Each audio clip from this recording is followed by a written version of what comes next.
Poštovani gledatelji, ponovno smo u studiju emisije Katara na poluvremenu utakmice drugog kola skupine A na svjetskom prvenstvu. Nizozemska, Ekvador 1:0 i dalje smo u društvu našeg stručnog gosta Nenada Bjelice. Nenade, 1:0, brzo Nizozemska zabila. Kako biste ocijenili ovo prvo poluvrijeme koje smo gledali?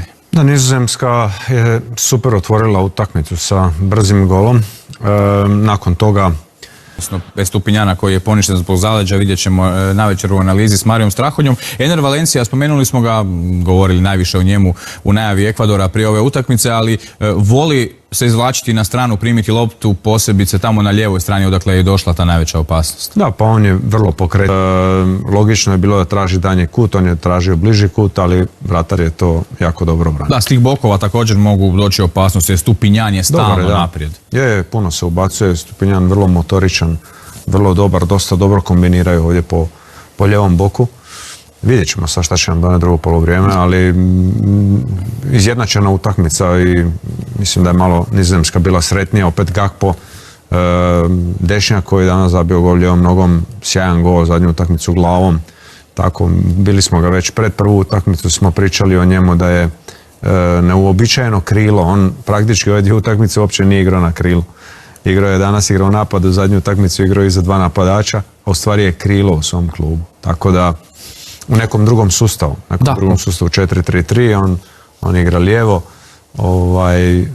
ali evo, prilagodljiv na više pozicija, nešto kao naš Dani Olmo. Da. Vidjeli smo Dani Olmo za Španjolsku, kako je sjajno odigrao taj susret protiv Kostarike. 16 golova, 18 asistencija za klub i reprezentaciju, dakle za PSV i Nizozemsku. Cody Gakpo, to su impresivne brojke ove sezone, a mi ćemo predahnuti uz malo PP-a pa se vratiti u studiju. I prije povratka na drugo poluvrijeme utakmice Nizozemska-Ekvador, za one koji nisu bili s nama, koji nisu vidjeli pogodke s prve dvije utakmice odigrane danas. Najprije su se sastali Vels-Iran, a potom Katar-Senegal. Iranci su, Nenade, pobijedili Vels i to utakmice ove skupine večera sastaju se Engleska i SAD.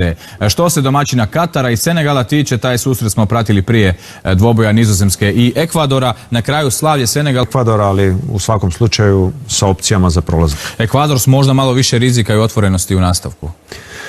Pa dobro,